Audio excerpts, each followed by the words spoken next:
आत्मीय भाइयों, सादर प्रणाम। वानप्रस्थ जीवन बड़ा महत्वपूर्ण होता है। घर गृहस्थी में रहते हुए देश धर्म और संस्कृति के लिए कार्य करें, लेकिन आज इस दौर में जहाँ पर साधु बाबाओं की बाढ़ आ चुकी है, जिधर देखो उधर भिक्षाम देही, और जिनका कोई उद्देश्य नहीं, उद्देश्य पूर्ण हो तो वहाँ तक समझ में आता है, लेकिन कोई उद्देश्यहीन व्यक्ति बाबा बन भी जाए तो खुद व्यसनी बनेगा, दूसरों को व्यसनी बनाएगा। आज बाबाओं के अड्डों पर भांग पीने वालों की लाइन लगी हुई है, गांजा फूकने वालों की लाइन लगी हुई है। तो वानप्रस्थ होने का अर्थ है कि मानवता के कल्याण के लिए वो क्या कर रहे, कार्य करें। एक बार देव ऋषि नारद धरती पर आए तो धरती पर आकर देखा तो एक वृद्ध गरीब व्यक्ति उनको मिला, दरिद्र और वृद्ध पुरुष मिला।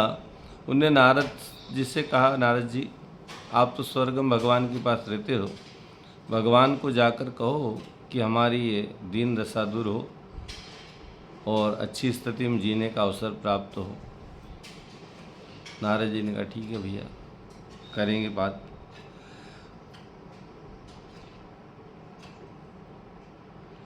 भगवान को कहना हमारे गुजारे का प्रबंध कर दें। दूसरी, नारद जी उदास मन से आगे बढ़े तो एक धनी व्यक्ति से भेंट हो गई, पैसा बहुत था।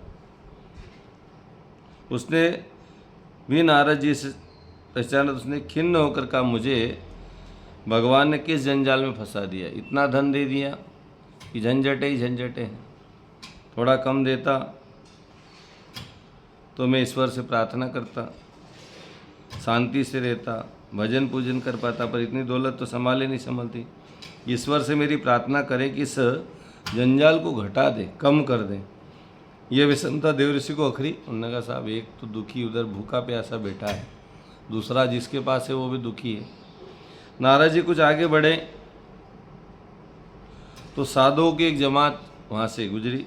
उनने भी नारद जी को पहचान लिया और चारों तरफ से घेर कर खड़े होकर बोले, नारद जी तुम तो स्वर्ग में रहते हो, वहाँ के सुख भोगते हो, हमारे लिए भी कुछ प्रबंध करो, नहीं तो चिमटे से मार मार कर तुम्हारा भूसा निकाल देंगे।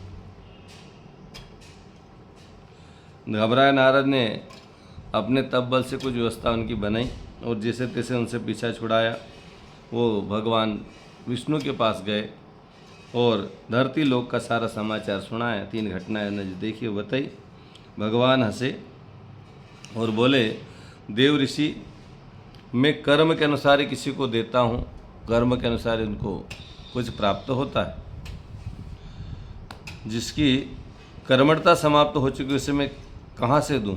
तुम अगली बार जाओ तो उस दीन दुखी वृद्ध के न दरिद्रता के लिए विरुद्ध लड़ें, संघर्ष करें और सुविधा के साधन जुटाने का प्रयत्न करें, तभी उसे देवी सहायता मिल सकती है, भगवान उसकी मदद कर सकते हैं। परम पूज्य गुरुदेव कहते हैं, भगवान उसी की मदद करता है जो स्वयं की मदद के लिए तैयार होता है।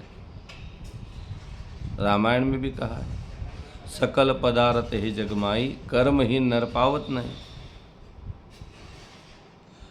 तो आप ऐसा उनको बताना।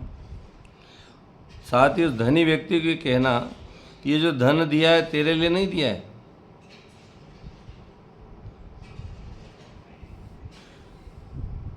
ये दूसरों की सहायता के लिए दी गई है।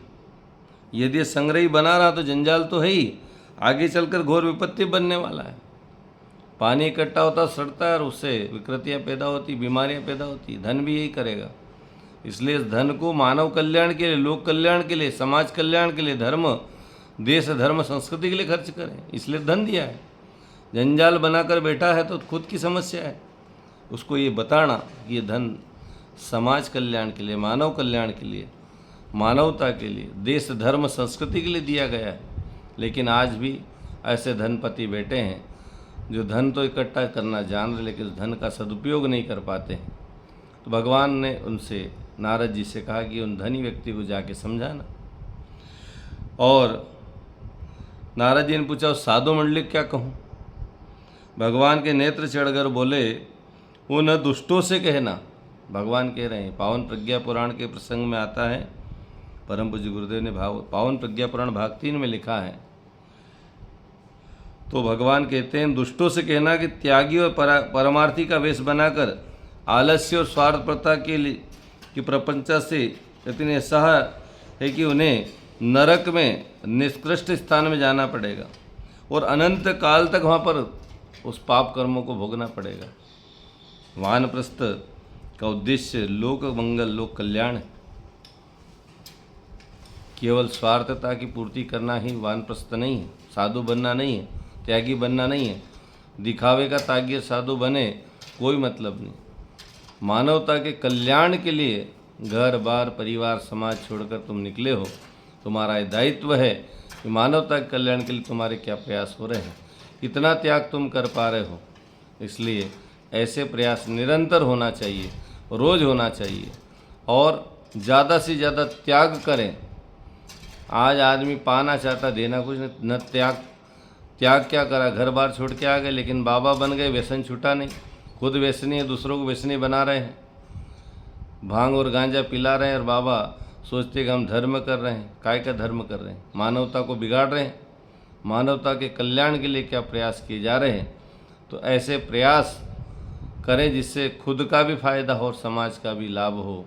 ऐसे ही सच्चे साधु कहलाते हैं। बाकी तो ढोंगी हैं, उनको सुधरना चाहिए, उनको बदलना चाहिए। मानवता के कल्याण के लिए उनके प्रयास हो, उनके द्वारा मानवता का कितना कल्याण हो पा रहा है, उनको कितनी सही दिशा मिल पा रही है। पावन प्रज्ञा पुराण की इस प्रसंग में युग ऋषि परम पूज्य गुरुदेव कहते हैं कि उनको जाकर ये बात समझा देना, नहीं तो अनंत काल तक नरकों में उनको वास करना पड़ेगा और घोर कष्टों को भोगना पड़ेगा। आज के इस प्रसंग को समाप्त करते। ओम शांति।